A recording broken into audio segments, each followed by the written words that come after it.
Welcome to Screens of the Stone Age, the podcast where scientists review movies about prehistoric people. My name is Josh Lindell. I'm a grad student studying Neanderthal teeth, and I'm here with... I'm Dr. Kimberly Plomp. I am a bioarchaeologist. I study the human skeleton, health and disease, and evolution. And I'm Dr. Ross Barnett, looking at paleogenetics, especially that of Ice Age carnivores. And today we've got two special guests with us, returning guests from the Greased Lightning podcast. Yeah, hi. I'm Sam Siegel, and I work in sexual violence prevention, which is actually applicable here, sadly. And I'm Dr. Sara Hales-Brittain. I studied the ancient Greek novels and now work in publishing. Thank you for being here with us to review probably the movie that finally make Ross and Kim quit the podcast. Yeah. So if you want to take on a second podcast, replace them on this one, that would probably be great. There's a serious logic to this movie and having you on as guests. So the movie is called When Men Carried Clubs and Women Played Ding Dong from 1971. And it is a ancient Greek Italian caveman sex comedy, kind of, I think. That about sums it up.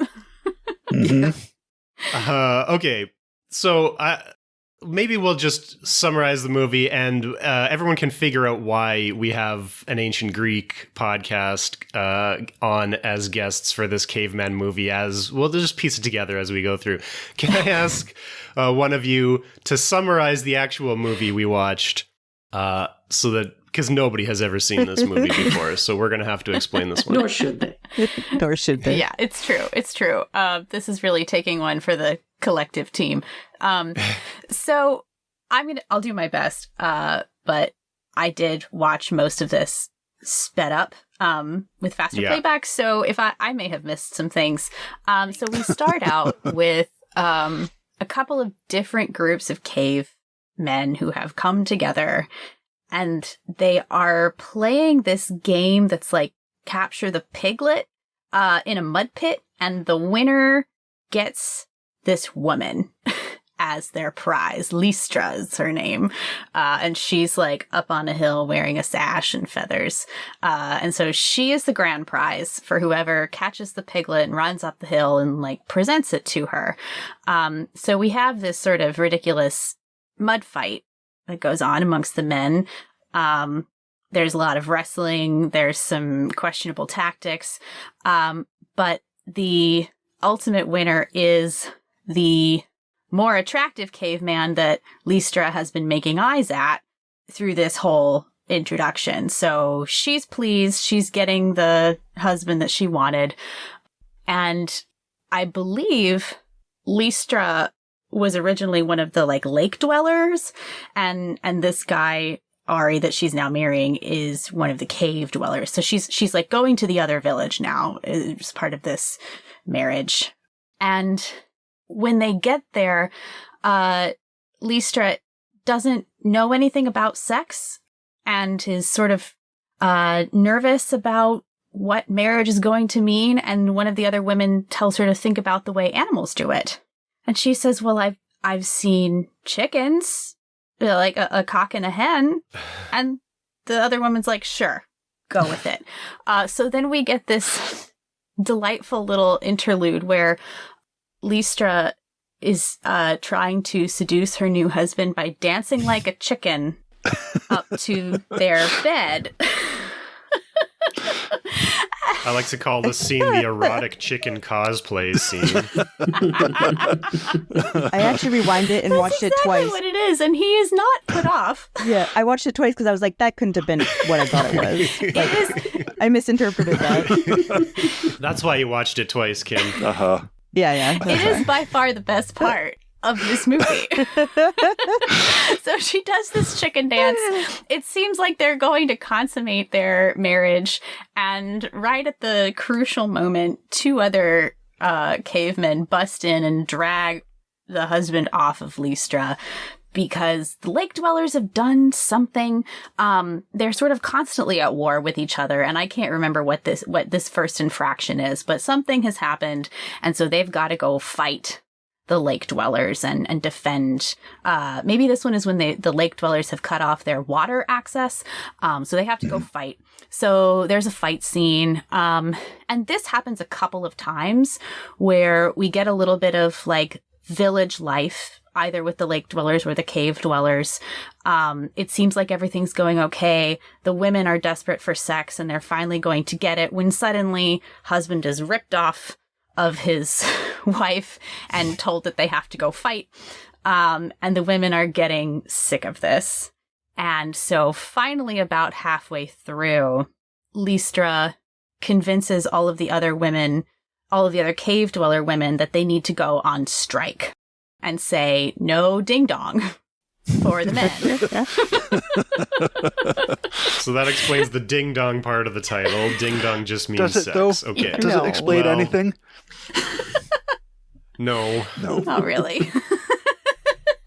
We are counting on Sam and Sarah to explain this movie to us at the end of this podcast. That's why they're here.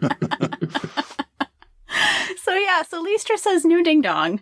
And the other women very astutely point out, they'll just go take the lake dwellers women.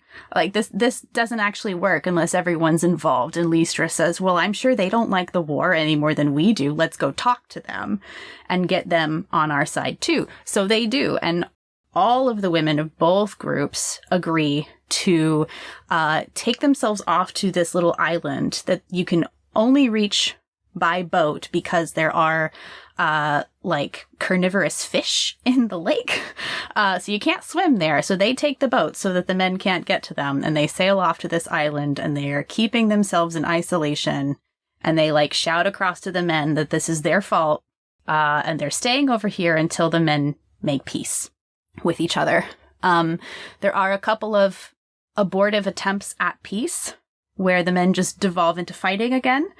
There are a couple of instances of men dressing up in women's clothing to try to infiltrate the women's stronghold. One seems to do so successfully and ends up under a blanket with a couple of women. And I think we are supposed to infer that the ding-dong strike is over for those two. And there's at least one person who tries to swim across the lake and gets eaten by the carnivorous fish. I should say, meanwhile, while all of this is happening, there is one gay caveman among the cave dwellers who gets told that he doesn't get to go to war. He has to stay home and try to dig a well so that they will have an independent water supply. So he spends the entire movie trying to drill for water, digging this well. So that is sort of happening in the background, and periodically we get updates on how far down he has dug while all this is going on. Finally, we get to a point where the men are going to seriously make peace, and the women have just had enough, and they're starting to back out of the ding-dong strike. And Lystra says, all right, well, next time they get together to negotiate, we will just make absolutely certain that they do it. They don't actually devolve into fighting again. And the way that they do this is that they show up in the bushes around the clearing where the men have met, and they periodically just pop out naked. I guess to remind the men of what they're missing. And eventually the men do stop fighting long enough and are distracted enough by all the boobs that we get to see in this scene to agree to make peace. So everybody's happy. The women are going home. And when the cave women get home to their village, the gay caveman has actually struck oil, not water. So we've got a big petroleum spout coming out of the ground. And there's a little speech from the old man who is sort of their village leader about how petroleum is like the great gift of mankind. And it's a pretty alarming speech. But we then end with the gay caveman drinking the petroleum and apparently turning straight. and then lining up the women of the village and having sex with all of them. And Lystra and her husband then ride off into the sunset looking for a place where men want to live peacefully always. And we're told they never find it. And that's the end of the movie. Yeah. All right. I have to admit that my internet's really choppy today because there's a tropical storm, and I lost connection about 3/4 of the way in, and I didn't try to get it back. I missed the end of the movie.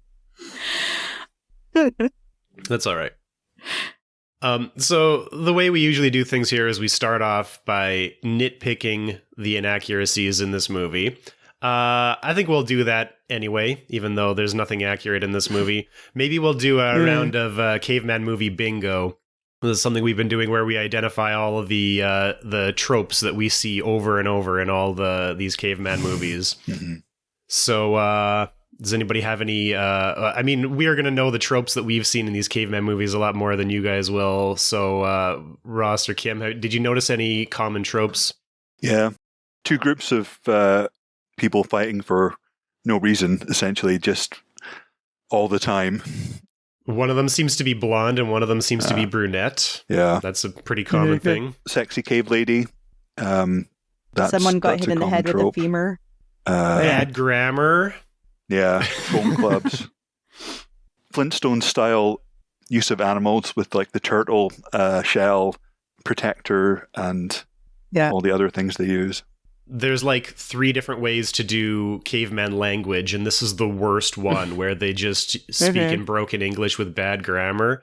But that always drives me crazy. But did you notice this one was terrible because it was very inconsistent? Sometimes they had no articles or pronouns, and sometimes they seem to be speaking in perfect grammar. And the thing that got me the most is they have a huge lexicon, but terrible grammar. Like they used words like armament and arrears with no articles or pronouns, right? And no like verb tenses. And there's a lot of just, ooga booga kind of nonsense as well. Yeah. It reminded me of a scene from Futurama. Do you know the one where the holodeck on the Dupe spaceship goes out of commission, and like it happens on Star Trek all the time, the characters from the holodeck come to life, so Attila the Hun is running around the spaceship, and Zap Brannigan is going to take care of it. He pulls out his gun, and Attila the Hun says, no shoot fire stick in space canoe, cause explosive decompression. Oh my god. Yeah, I think there's a lot of kind of Futurama kind of callback. I mean, it's there's like hints of Amazon women in the mood as well with this, with the kind of cooperative of women, and they're kind of laying down terms to the men. That was another parallel too. Is another trope that women always wear the smallest bikini possible? Yeah. I think that one traces back to 1 million years BC with Raquel Welch and her fur bikini. Oh, yeah, that would do it. Another one I noticed that you guys have talked about before is the discovery of something that should have been fairly obvious to them already if they had survived this long. So the one that comes to mind is when the cavemen suddenly notice that the women are collecting water in puddles and drinking it. And gee, why didn't we think of that? Yeah.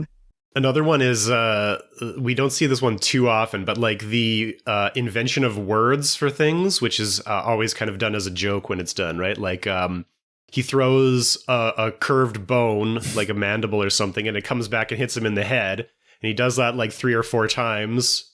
And he says, I go boom and it goes rang. Boom, rang, right? And like, great. Those are real words that make sense. Also, when they strike oil at the end, he tastes it. He's like, it's bitter and oily. Bitteroilium. I'm going to call it petroleum. And like, where does the word oily come from if you don't already have a word for oil? Yeah. animal oils. I mean, that's guess so. That's giving them far too much credit, I think. But yeah. That was the only. I mean, this, as you say, this is a kind of Italian caveman sex comedy, but it's remarkably lacking in either sex or comedy. But the only bit I actually found funny was the boomerang, and how wherever it got thrown, it always hit the same guy in the head. That actually got a laugh out of me. That was quite good. I will come clean and say that in an attempt to make this movie funny, I just kept speeding it up to see if, like, eventually it would hit a point where, like, the language was so garbled that it would become funny. And so by 20 minutes in, I was at 2 times speed, because I couldn't really hear it all that well anyway. The dialogue was really low, and I was with my 9-month-old son while I watched this, and so as a parent, you're always wondering, like, what's the thing I'm going to expose to my kid that's going to, like, really activate him as a sleeper agent one day? And I now live in terror that one day he's going to hear that Ding Dong song and, and will, like, kill the president or something. I mean, that definitely has all the makings of, Manchurian Candidate psyop, that song. I'm still, it's like going through my head, like, even now. In the shower right before this, the whole time. It's just that stupid fucking song. I'm so glad it's you guys too, because it's been in my head all weekend. Even at 2 times speed, there's not a lot that makes this movie funny. There's not much written about this movie online, but everything that's written about it talks about the song. Everyone's like, that song is so catchy. Yeah, it's really. It's basically the Surfin' Bird song, except with Ding Dong instead of Bird's the word, right? Yeah. I'm also wondering if y'all had the same experience, and I'm hoping your brains are not as curdled as mine. Because after a while, I started thinking, if you do sex right, is the Ding Dong song supposed to play? And so, have I been doing it wrong this whole time? Because I've also never once, and I'm sorry if this is TMI, yelled cock-a-doodle-doo at any point. What? And really? again, Never? I just never. Yeah, you're doing it wrong. I think so. I really need to now we know why you learn. watched that scene twice, Kim. Yeah. Yeah, I got some ideas for a new dance. So I really got to reflect. So I'm the one that, like, mostly chooses the movies, and I manage our Letterboxd, where we have, like, our watch list and stuff. We've got like 180 movies to go on our watch list, and a lot of them are really bad. So, like, I choose a lot of bad ones, but, like, there's a whole sort of genre that we've never really stepped into, which is, like, caveman sexploitation movie, because I don't want us to be like, I don't want us to be watching just, like, softcore porn, right? So, like, we had Iron Master, where the movie poster has, like, the woman with her breasts fully out, but, like, there's not actually any boobs in the movie, right? So, like, we've watched movies with nudity, but, like, never a real sex movie. And so this one was on my list, and it was sort of in that group where I'm like, I think this is, like, too much softcore based on the description. Based on actually watching it, it's the least sexy thing I could imagine watching, right? Even, like, the sex scenes, the sexiest scene is a woman. I always watch these movies with my girlfriend, and I had to keep pausing the movie and pulling up, like, pop culture references. So we're watching the sex scene, and I pull up the montage of the chicken dances from Arrested Development. You guys know that one?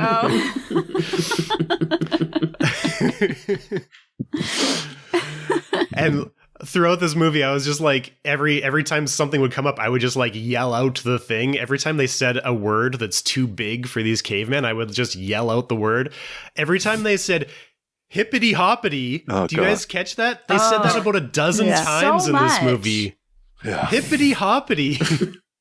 Was that cool in the 70s? Has that ever been cool to say that? I don't think so. Maybe it's a translation from something in Italian that actually sounds cool in Italian. That's the only thing that would make sense for that. It is funny, though, Josh, that you point out this ought to be, based on the description, a sexy movie, and it is not, because the Greek play that it's mostly riffing off of is actually a pretty sexual comedy. There's, nobody has their boobs out in ancient Greece, but there is a just constant double entendre. And lots of dick jokes with big false phalluses that were worn as part of the costume. So it is funny to me that this was the attempt to be sexy in this movie was so off-putting.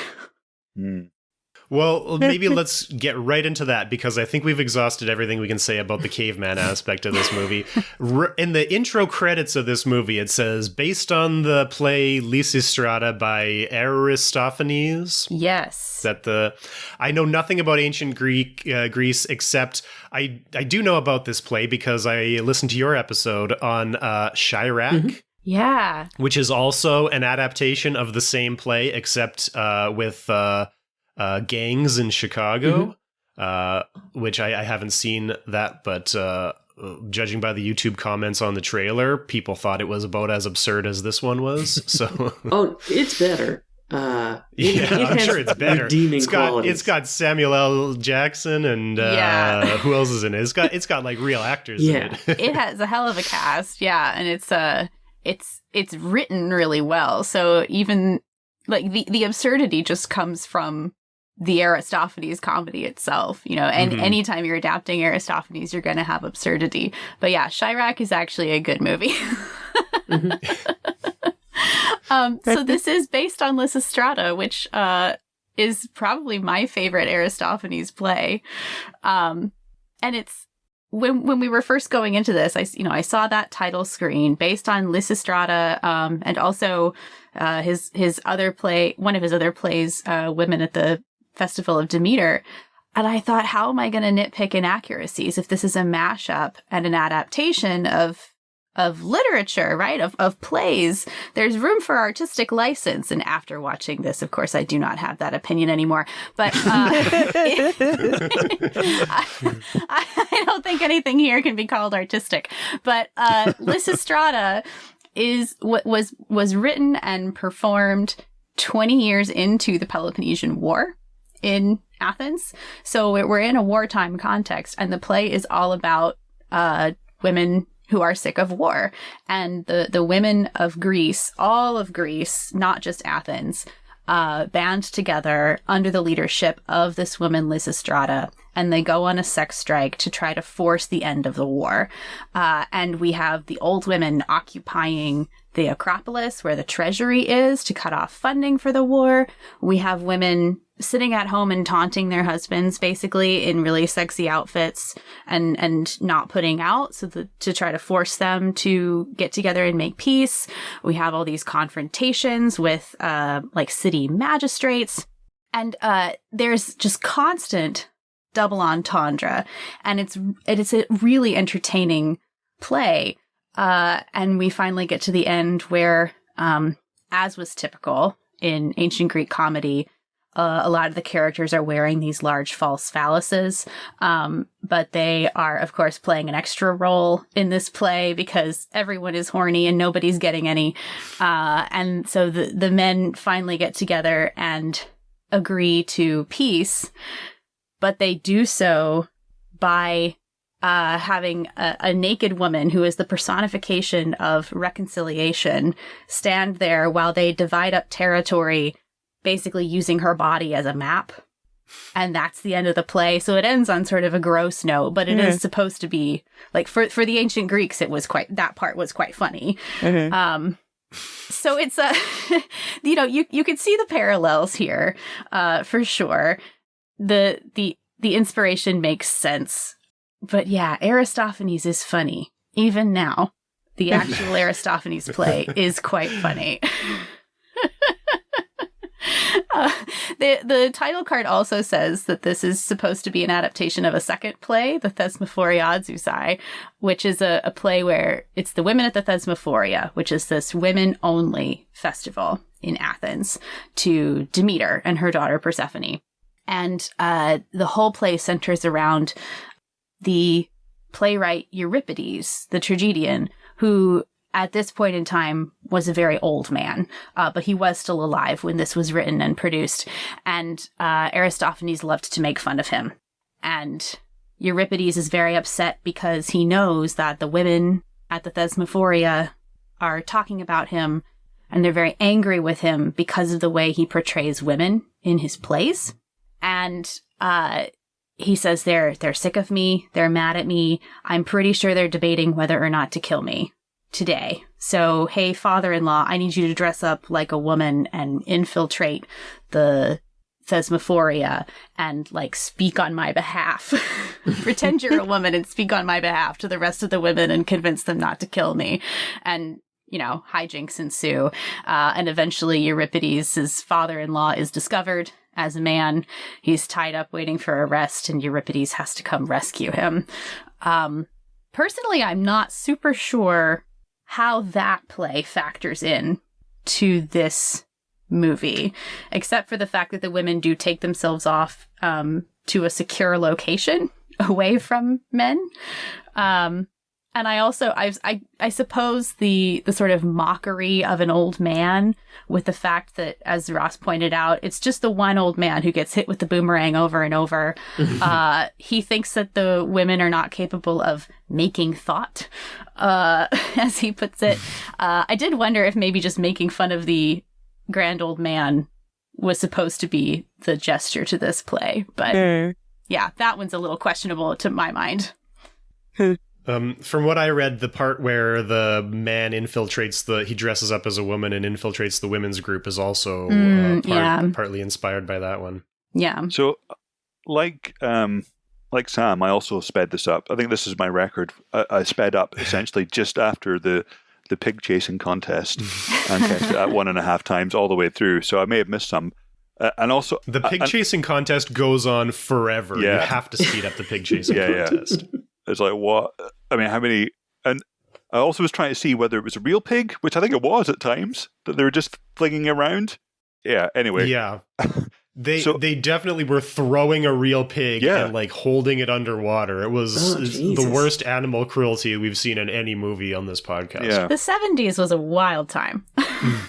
In 70s Italy, I imagine. Yeah, wild. Yeah. But so the guy that goes over to the island of the women and infiltrates them, my understanding at 1.5 speed was that he took the log over, but his positioning on the log was such that his manhood was exposed to the flesh-eating fish, and that explained why his voice went high afterwards. Yeah, we didn't talk about this. And he's the one that's under the blanket with the two women, isn't he? I don't think so. I thought it was Ari, the main character, that was under. I have no idea who it was. It was hard to tell who's who. I think it is a different guy, but we should talk about this guy who gets very unfortunately survives. I think he would say he was sad to survive that. He was the worst character. Yeah, he was terrible. Yeah. I know that Ross and Kim are not big Star Trek fans, but I called this guy Gowron. And he also had a little bit of Wrath of Khan in him. If anybody listening is a Star Trek fan, if you know who Gowron is, one of the Klingons from The Next Generation. He's got this weird little side mustache, right? Yeah. I forgot about that character. Yeah. So he is I think he's the leader of the blonde lake dweller tribe. Somebody tries to go across, so it's the lake dwellers trying to get to their own women, it seems. Mm-hmm. Yeah. And one of them tries to go across the lake paddling on a log, but there's yum-yum fish in the lake, which is what they call them. And the first guy falls in the water and gets eaten down to the skeleton within seconds. And then Gowron says he still wants to try, and they're like, make sure you keep your fingers out of the water. So he's paddling with a log, paddling with a stick, lying on top of a log. But you're right, Ross, there is a hole right at crotch level in this log, and the camera zooms in on this as he lies down on it, implying that his dick goes straight into the water. And he's paddling across the water, and then he starts screaming and shaking, and then it cuts away to a new scene in the middle of that, and you're like, did I just watch this guy's dick get eaten off by a fish with no resolution to that? But then, in the next scene we see him, he seems fine, except that when he talks, he has a high-pitched voice, and he has a high-pitched voice for the rest of the movie. And then at the end, there's a scene where, I don't remember who it was, okay, so there was a virgin at the cave dweller tribe whose responsibility it was to keep a fire going by being a virgin. And I wonder if this is something from ancient Greece or Rome as well, because when I was on your podcast, we watched Il Primo Re, where there were the Vestal virgins who had the responsibility to keep a fire going. This is very, very Vestal-y, yeah. And it's in Rome, when the fire goes out, it's a sign that the Republic is in danger, right? It's very political. In this case, it was very much like the sacred fire is tied specifically to this one woman's virginity, and it goes out when she has sex for the first time. So, you know, they made it dumber. But yes, very, very Vestal virgin coded. And so some part of the peace treaty was that because Lystra came from the lake dweller tribe and now belonged to Ari of the cave dweller tribe, the lake dwellers got a virgin from the cave dweller tribe who happened to be this one who tended this fire. And she seemed to have a partner, even though she was a virgin, who was very upset that somebody was going to be having sex with his virgin partner. But he was sitting beside the fire, and then someone, I think it might have been Lystra, explained to him, well, the fire is still going, which means that she can't have had sex yet. And he's like, yeah, you're right, that's great. But then we cut to Gowron with her in one of the Lake Dweller tribe huts, trying to have sex with his high-pitched voice, and I couldn't quite figure out exactly what's going on here, but the gist of it is that she basically figures out he doesn't have a penis, and instead of ever being concerned throughout the entire movie that he doesn't have a penis and that maybe he's bleeding to death or something, he seems to be very sad that he can't have sex in this exact moment.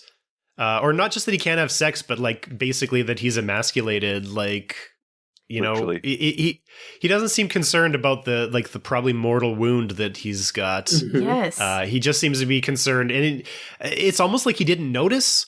It's like the fish ate off his dick, then we cut away, then he has a high-pitched voice, but doesn't seem to realize that anything is wrong otherwise until he tries to have sex and realizes he doesn't have a penis. I found that part a little bit confusing. I think that must be true, because he blames it on the virgin and says that she's not like pleasing enough to him. And then his wife comes in, his partner comes in, and it's the same problem. And so now he's finally figuring out, maybe it's me. Thank God for y'all, because at 2 times speed, I had no idea. But I just knew some guy suddenly had a high-pitched voice, and I couldn't quite figure out why. Because at 2 times speed, they all have high-pitched voices, don't they? A little bit. A little bit. It's true. What's interesting is this movie has a real obsession with glory holes, because there's the log glory hole that is news to me.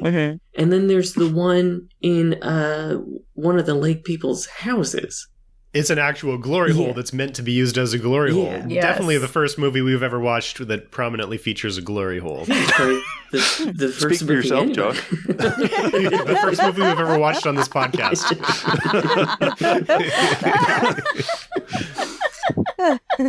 Yeah, that was weird. And I didn't get... So the first one we saw was at the lake dweller's house, and the husband went and measured how high it was off the ground. Yeah. I mean, it seemed like these guys were... This was a bespoke glory hole, that each person had their own one at the right height, and that was how he was going to work out who it was that was glory holing his wife. Yeah. You're not going to believe this, but I think the glory hole actually could tie into one of these Aristophanes plays. Not because he had glory holes in his plays, but because in the Women at the Thesmophoria, when the women are complaining about like how Euripides has made their lives difficult, one of their complaints is that men now suspect their wives of being unfaithful. So anytime a husband comes home, he is like checking all the potential hiding places in their home to see if his wife has hidden a lover, which is exactly what this guy does when he walks into his hut and finds the glory hole. Yeah. Wow. Is Aristophanes talking about how, men will come home and they're just searching their houses for a hole with duct tape all around it?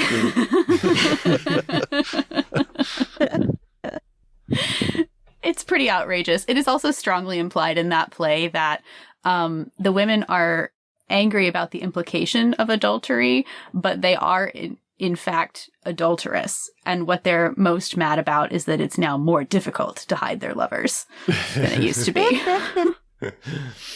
There's also with Ari and Lystra, there's the peeping Tom guy, right? Who's always trying to watch him bone down. Sorry, ding dong. But yeah, he's the gay coded character, right? Okay. Yeah. Or not Which even makes coded, no literally sense. gay. I think they call him a homo at some point, right? But yeah, so I never quite understood why he wants to be peeping on people watching people have heterosex, though, if he's supposed to be gay. Maybe that's weird 70s misunderstanding of what gay people are into. I think Or maybe I he's just wondered interested in seeing Ari. Yeah, Maybe so. I guess maybe he just has a crush on Ari. Or he likes He chicken does. dances. He does try to seduce Ari when the Yeah. women are away. So I was wondering if maybe he's trying to watch and imitate the women, because he comes in doing the same chicken dance. The that chicken Lystra dance. does. Yeah. I forgot. Maybe I repressed that part.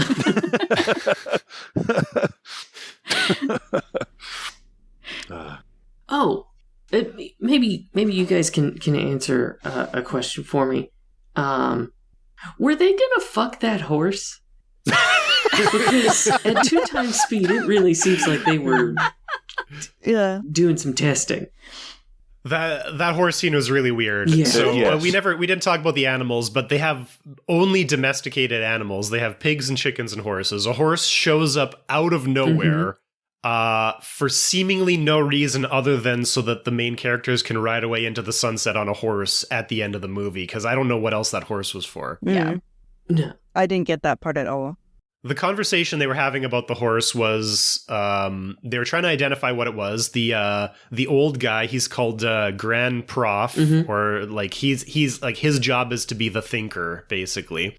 So he's basically thinking about what this horse is and trying to decide, and then he tries to ride it, but it bucks him off, and this is where the word armament is used. They're trying to decide whether the horse can be used as armament, but they don't actually use the horse in battle at any point, do they? I can't remember. No, I don't think they do. So yeah, so the horse shows up. A beautiful white horse, runs into the middle of the village and just stands there still, inexplicably, while they inspect it. Then they try to ride it, and it bucks them off. And then in the end, they ride away into the sunset on the horse. But there's no reason for that horse to be there otherwise. But what they're doing in that scene is they're trying to find out what it is. So there's just a whole bunch of terrible jokes. One of them is this end is the head and the other end is the butt, but he's got them backwards. And then the big thinker is showing how smart he is. No, this end is the head because it has 3 holes, and this end is the butt because it has 1 hole. And then one of them crawls underneath it and looks at its dick, which is, I think, what you're talking about. And he says something about eggs. He's like, it lays an egg every day or something. And he's like, no, that's not an egg. I can't remember. It must have been something lost in translation. I will tell you, I heard 3 holes, and I just assumed this was a sex conversation. That's kind of all I could make out. It's it's got 3 holes, and I was like, okay. Yeah, I mean, this is definitely one of those films where nothing would surprise you. No. If No. that it could have gone that way, and it would have been well within the kind of expectations of watching this film. Yeah, Definitely. One of the things I do when I'm choosing a movie beforehand is I find somewhere to watch it, hopefully for free, so we don't have to pay for a movie like this. And then I'll scrub through it and watch 5 minutes here and there to see what we're getting into. And when I did that, the guy getting his dick eaten off by fish scene was one that I accidentally scrubbed to. And so I knew that one was coming up. And that set the tone for me knowing what I was getting you guys into when I suggested this one. So Ross, he knows full well what Yeah. he's doing to us. Yeah, Making that's these what I'm decisions hearing. that bad. Yeah, I was giving him the benefit of the I know, doubt me before and too. saying, well, how could he know that these are terrible? But he doesn't. I thought he was It's just like against the super Geneva optimistic. Convention, I feel. Yeah, I think you have grounds to strike. I think so. I'm sorry to be the one to tell y'all, but you're in an abusive relationship. There are resources available to you. Yeah. You know, the problem is that on average it takes about 7 tries for people to leave an abusive relationship. So you've got at least 7 more movies. We've watched more than 7 bad movies. Yeah. I think Oh, we got no, like I'm- maybe 1 or 2 more in us. I'm saying from this point on, you're gonna this watch point the on, movie and yeah. be like, we gotta dip, and We then got to you'll get out of this. you'll come back because Josh is like, no, I've got a So good he'll one be like, this time. why don't we watch a Jurassic Park or Yeah, a Spielberg film? I sent you flowers, and here's a Jurassic Park. And that's exactly what I was telling Sam before you guys got on the call. We just went through a big string of blockbusters. We watched Jurassic Park 3, we watched Ice Age 2, we watched Quest for Fire. We've been watching good movies. I'm doing a good job. Sometimes we have to throw in one of these bad ones. And you did send me a shirt and a T-shirt at all. Yeah. The thing is that the You've bad been ones are love-bombed, so Kim. That's what's bad. happened. I know. I see it all now. This is. I'm sorry, the cycle of abuse. And I hate to be the one to tell y'all, especially in front of Josh. But This is an intervention, isn't it? This isn't a podcast anymore. It's not an intervention. It's actually, Yeah. I'm now here in my official capacity. No, it was funny because Josh kept sending these emails that were like, "Yeah, here's the movie. I'm sorry." And I've watched a lot of bad movies. I've seen Generation I thought nothing can be worse than that. I was wrong. Yeah. Josh, you were correct to apologize. I finished this on Saturday afternoon and messaged Sam, and they said, I think this actually is officially the worst movie I've ever seen.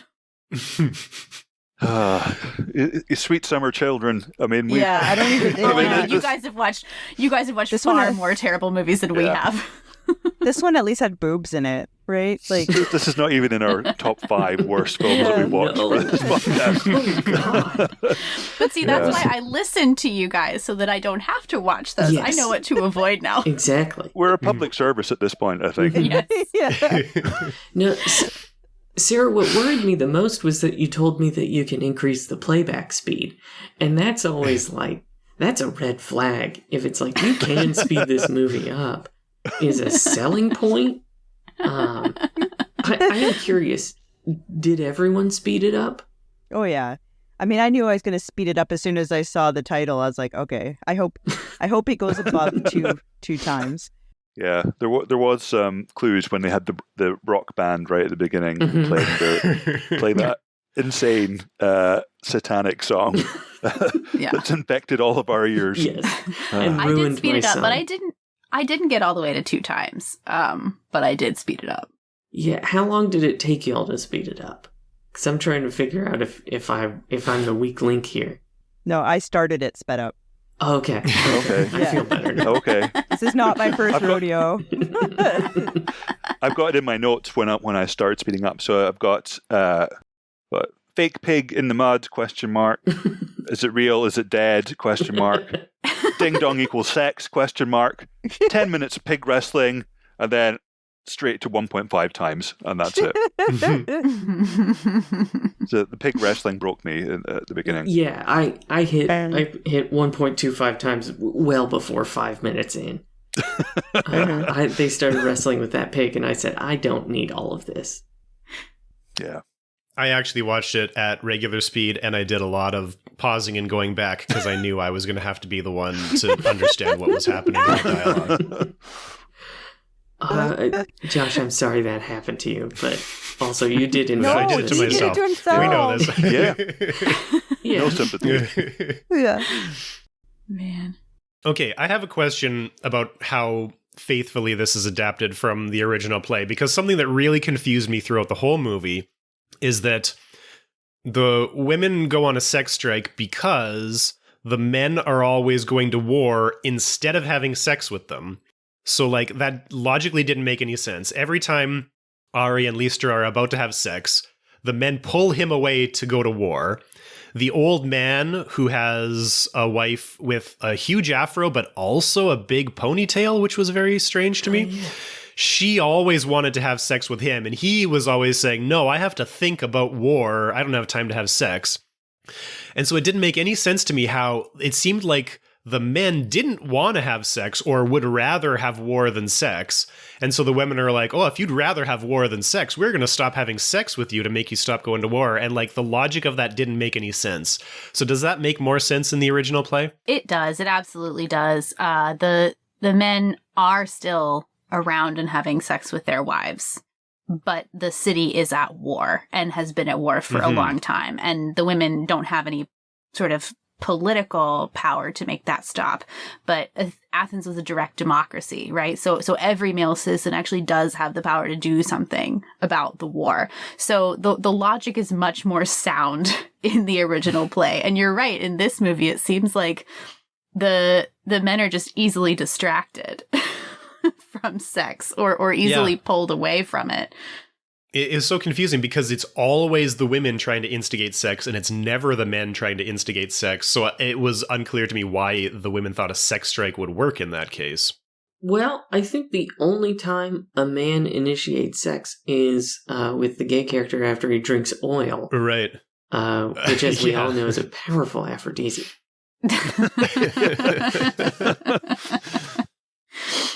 Yeah, I mean, he also tries to initiate with Ari, doesn't he? When he does the sexy chicken dance.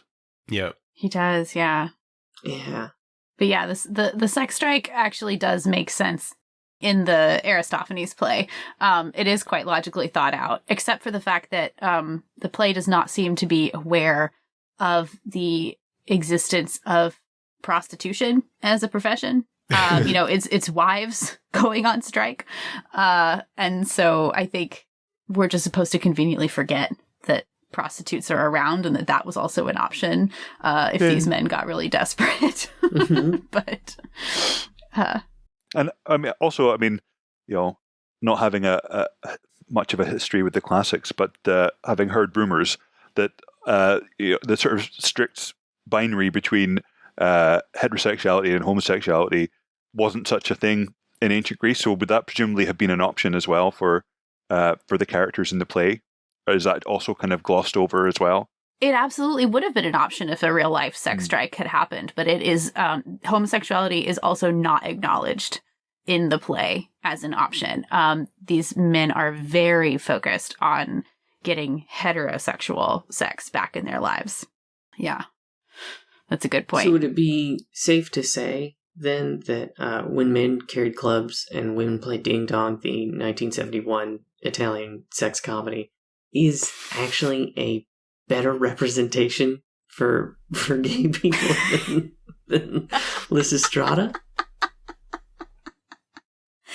Oh, that's a depressing thought. Oh, my word. The other thing about this, though, is that, oh God, Sam, because now also in this movie, aside from the fact that, everyone has poor grammar and is wearing these weird little bikinis, the women's assemblies actually do things in this movie. They're actually pretty effective.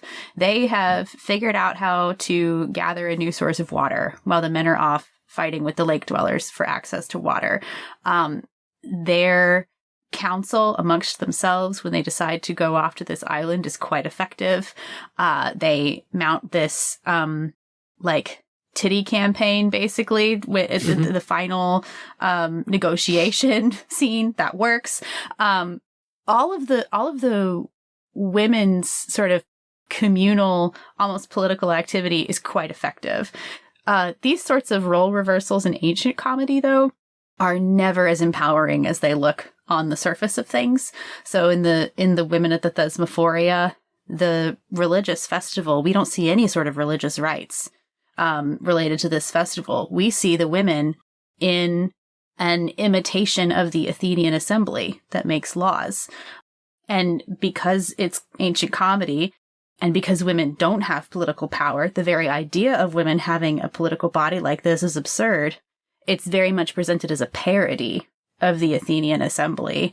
And like the comedy is that they're doing this at all, that they're having these political discussions and trying to organize themselves. So even if it looks like something empowering on the surface in ancient comedy, it's always finding ways to make women look more irrational and foolish. Whereas in this movie, actually, the women are quite effective in their communal action. Yeah, Glorious Dynam approved. Yeah. We often, on our podcast, we ask if our films pass the Bechdel test, and I think this one does. Yeah, actually. Josh, you're usually keeping a watch on this, but there's definitely multiple female characters who talk about things that aren't just about the men. Yeah, you know what? I forgot to pay attention for that, but I mean, obviously the whole thing is about the dynamic between the women and men. But yeah, there's so many women talking to each other. There must be at some point where they're talking about something other than the men, right? Yeah. Sure. Yeah. It only has to be like a word or two, right, to pass, unfortunately. Technically. The one thing that I noticed right from the beginning is that the women are always referred to as females, but the men are referred to as men. That was like consistent throughout the whole movie. That was driving me crazy. One of the many things I was yelling out every time they say a word like females, hippity hoppity, armament. Yeah, my wife was in and out of the room while I was watching, and she did say at one point, if I hear the word female one more time, I will come unglued.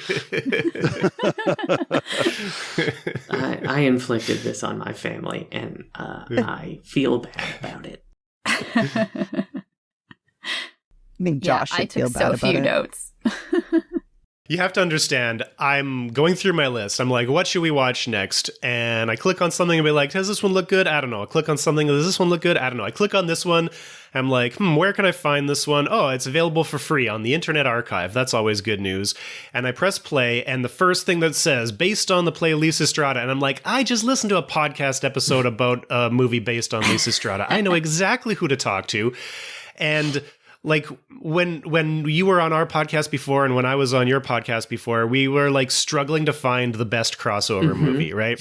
Yeah. Because we had you on for Attila the Hun, which is not Stone Age, but it's archaeological. And then you had me on for Il Primo Re, which is as early as you can get in Roman history, but still not Stone Age. Right. But this is the real true crossover episode, so there's no way that we couldn't have done this one. We had to do it. Oh, Third time's the charm.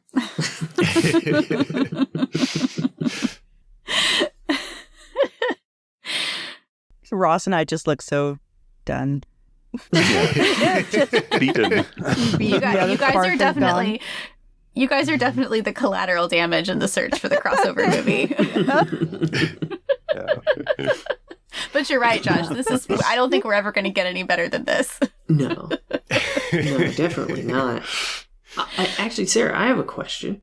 Okay. In any of the like Greek comedies, is there anything about piss drinking? Because there is a piss drinking scene in this. Yeah. Oh my God, I forgot about that. Not that I know of. The only whenever something about urinating in ancient literature comes up, the first thing I always think of is this wonderful word in Latin, circumingo, which means to pee in a circle. And there's a story in Petronius about a werewolf who he knows he's a werewolf and he knows there's a full moon tonight and he's going to transform, but he doesn't want his stuff to get stolen. So he gets off the road into a little clearing and takes off all of his clothes so that they don't rip, and puts them in a pile with his stuff, and he pees in a circle around them, and the stuff turns to stone, and then his stuff is protected overnight while he's off doing his werewolf rampaging, and then in the morning he can come crawling back to his naked man self, and his stuff will still be there for him. How do you get it to turn back from stone? Do you like pee in like counterclockwise? I honestly don't know. I think it's just part of the werewolf magic that we're supposed to accept. Yeah, how do you get it to turn to stone? I didn't realize it was part of the werewolf lore that you could pee in a circle and turn things to stone. Apparently it was in this one Latin story. Well, I think the ancients had very weird ideas about pee. I know they used to think that opal was lynx pee. That's Really? that's something that was so like. Opal was basically kind of solidified lynx urine, which we now know isn't the case, but was believed for a long time. And how did we figure that out, Ross? Probably by watching Lynx very closely. I want to know how we ever came to that idea in the first place. Like, who looks at opal and says, you know what that is? Yeah, a lynx probably peed on opal once, and then someone just got the correlation wrong, and then it just took off. It could be, lynx are stronghold in Scandinavia, and a lot of amber comes from. Sorry, not opals. I've been saying opals. I meant amber. That makes a little more sense. A little more sense. Okay. Yeah. Sorry, getting my like precious a lynx with a stones UTI. mixed up. Yeah. So amber, that's what I meant. And yeah, lots of lynx in Scandinavia, and that's where Baltic amber, big sources. Yeah, I could see that one. That makes a lot of sense. Because I was trying to figure out opal and piss, and I was just like, that's a sick lynx. So it's called Lingurium, is the particular name for it. Talked about by Pliny the Elder. Good old Pliny. Yeah, his he does talk a lot of... full of nonsense. But yeah, I mean, the piss drinking scene in this film kind of ties back to what Josh was saying before about a trope where people should know that drinking piss is not great, let alone communal piss bowls, which is what they did. You should know not to drink that. Yeah, you would think. Pretty early on. So I gotta ask, why are caveman and archaeology movies so bad? We asked that each time. It is a good question. It's a fair question. Because it seems like you could make something good here. Mm-hmm. But it seems like what you always get is like, at best, like 10,000 BC. Yeah. Yeah. I have a hypothesis here. I think it is that there are not a lot of caveman movies, but that out of all movies, most movies are bad. So because we have such a niche topic here, we have to dig deeper to find more movies. Because if you're looking for ancient Greece or ancient Rome, you've got lots of big, well-known movies to work with. And particularly because you can do adaptations. So like you can do Chirac, which is not set in ancient Greece or Rome, but it's based on works. We don't have works from cavemen, so we can't have any adaptation of an ancient caveman story. So we just have to dig deeper to find more movies, and we're just digging deeper into the crap. But I bet that if you compiled a list of all of the Greek and Roman movies and all the movies based on Greek and Roman plays, I bet the proportion of bad movies on that list is going to be equal to the proportion of bad movies on the caveman list. It's just that there's going to be way more altogether. So you've got a greater pool of good ones to work with. That's my hypothesis. Yeah, I don't think that it actually makes any sense that there should be more bad caveman movies than any other style of movie. But maybe this is the paper that comes out of this podcast in the end, after we've watched every caveman movie, and then we can also look into every other movie on Earth and see what proportion are good and bad.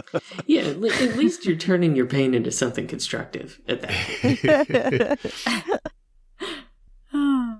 I think they're also easy for people to like kind of do lazy writing and then put their own like kinks and humor, and like it's an easy way to bring in like the physical comedy, sexual comedy, all of that stuff without actually really needing to write that much of a script or do anything. Like you just put them in there and then you can follow the tropes.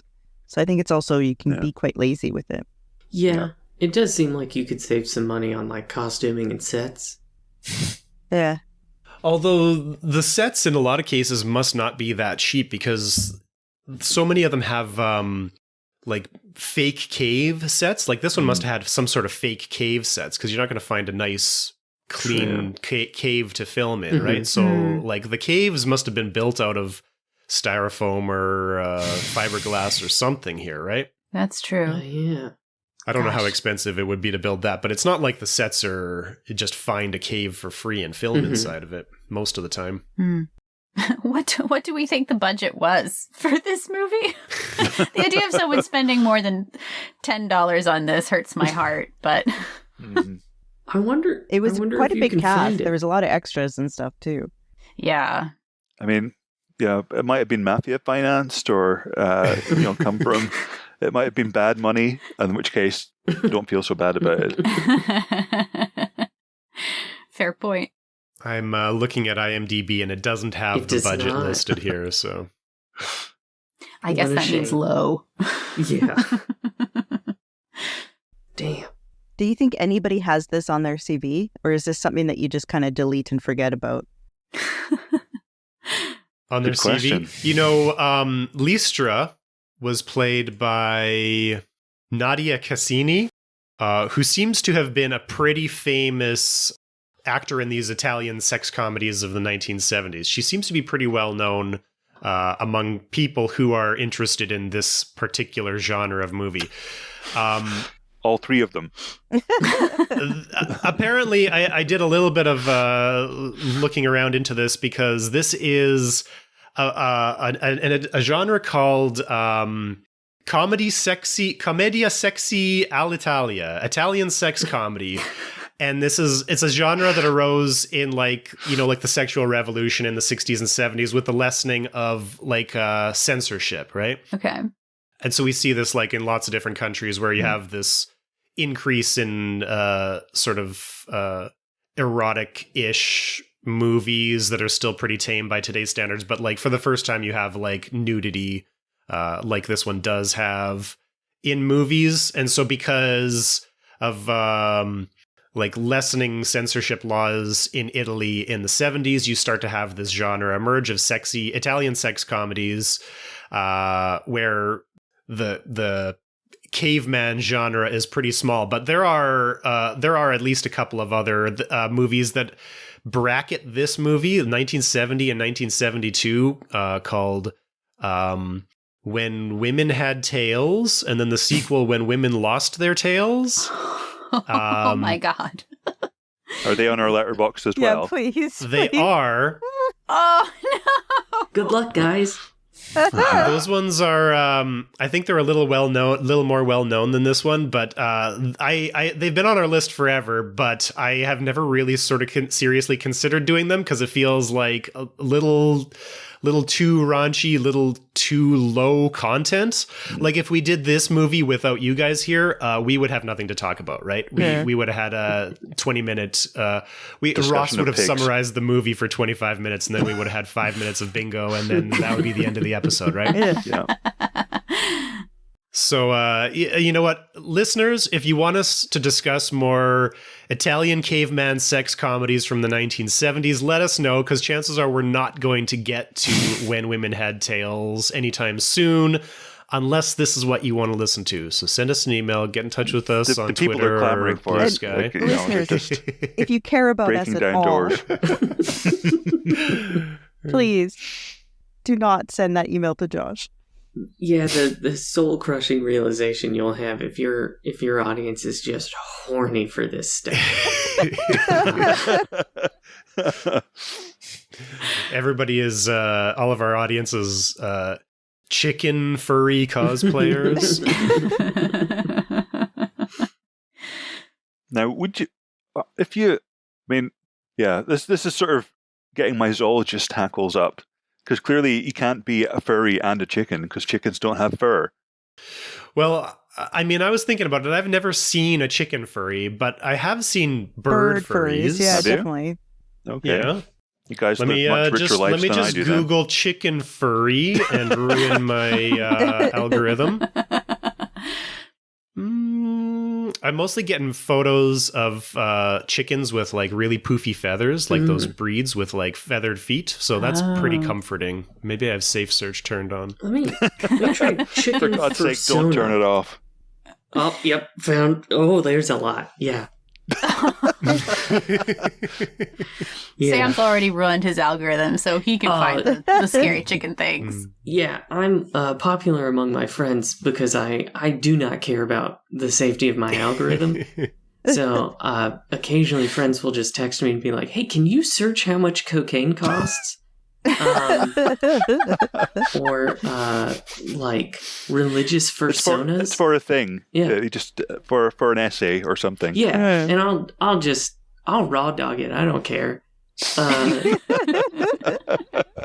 It has led to some very interesting suggestions from my. Yeah, what do you get adverts for then, Sam? Oh God, really anything. It's all over the place. Like weirdly, our podcast Reddit account is like real furry focused, and I don't know what I put in to make it think that Grease Lightning is a furry podcast. But really, this is the first time that we as a podcast team have really broached the furry topic. I hope. I'm sure. I mean, this is the first I'm hearing about our podcast's Reddit woes. Oh yeah, it's all over the place. So, oh man. So I don't know how Grease Lightning, the Reddit account, got there, but well, to be honest, Grease Lightning would be a really good like name for a furry personality.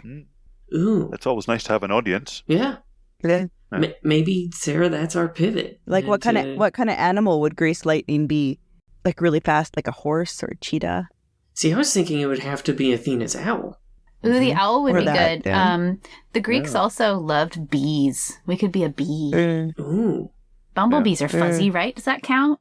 I think so. Yeah, with the big fuzzy bums. I'm sure that would, yeah. Yeah. A bee with like a dump truck ass. I'm sorry, I have soiled your podcast.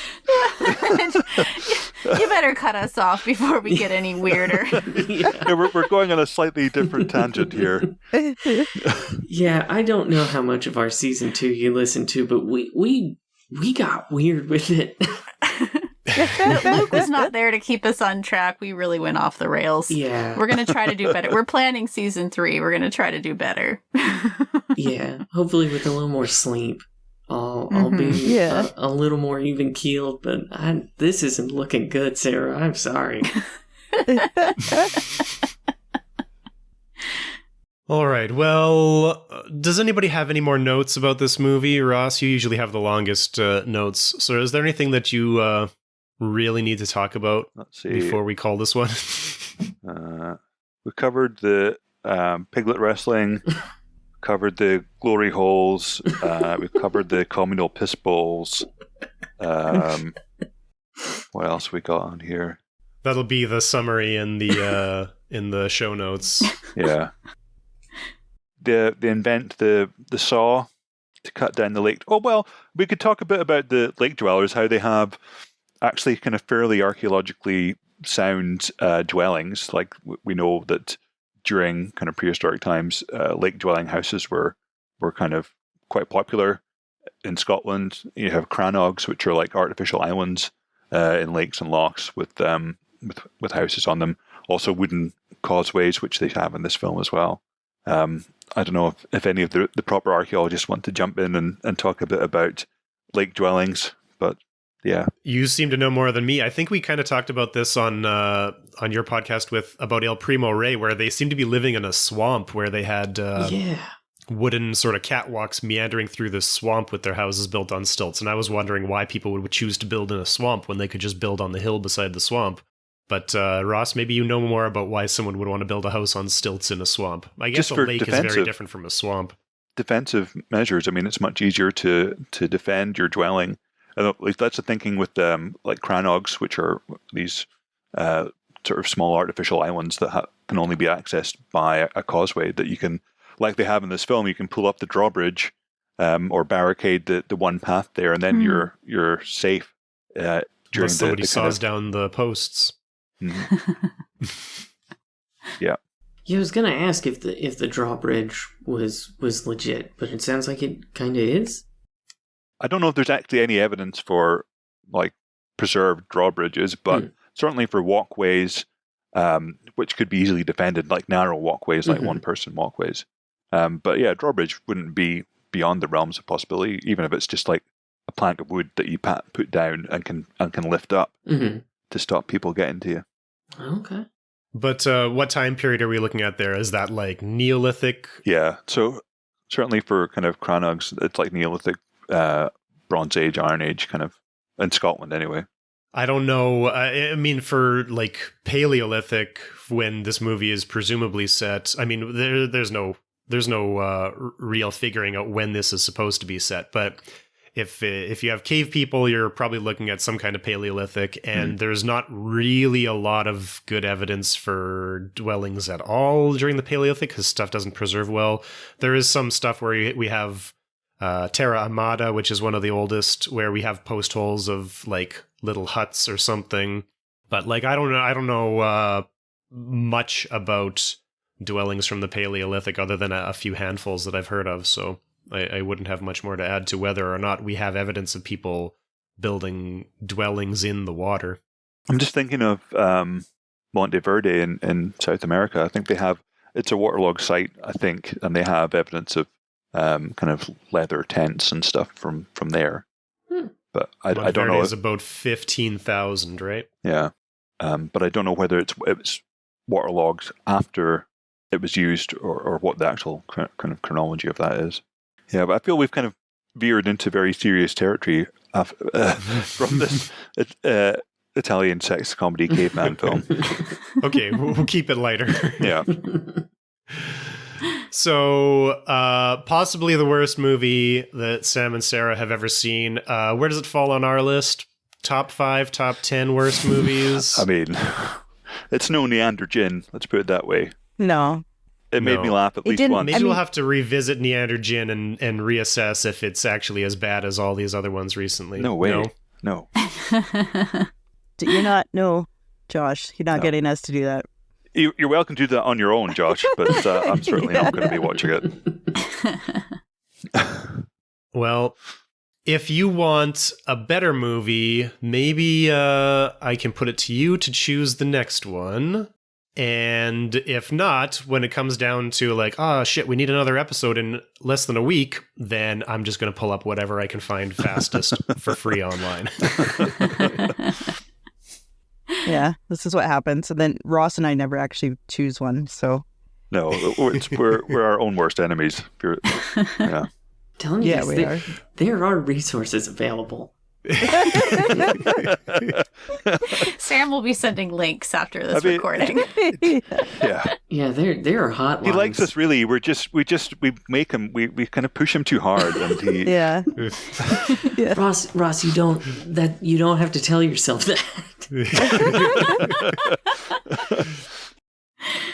All right. Well, we've been saying the name of your podcast a lot throughout this episode. You are the hosts of Greased Lightning. I listen to it all the time. It's like I consider it like a sister podcast to us because you're basically doing the same thing we are, except with ancient Greece and Rome. You watch movies and pair them with a real event or a real writing from ancient Greece or Rome. So everybody should also listen to Greased Lightning if they're listening to Screens of the Stone Age. Do you want to plug anything else, social media or any other projects that you have? But your Reddit account to try and get rid of some of them. Yeah. Please help us fix our Reddit account. So we're on Facebook at Greased Lightning Podcast. You can find us on Instagram at Greased Lightning Pod. You can send us an email at greasedlightningpod@gmail.com. We are on Reddit, something Greased Lightning. I forget how Reddit names work. And I think we're also on Blue Sky too. Some version of Greased Lightning Pod. And we're currently in between seasons right now, but we're working on planning out season 3. And once it's out, we release episodes every other Monday. All right, thanks for being here. Hey, thanks for Thanks having for us. having us. Thank you. Thank you. That was great.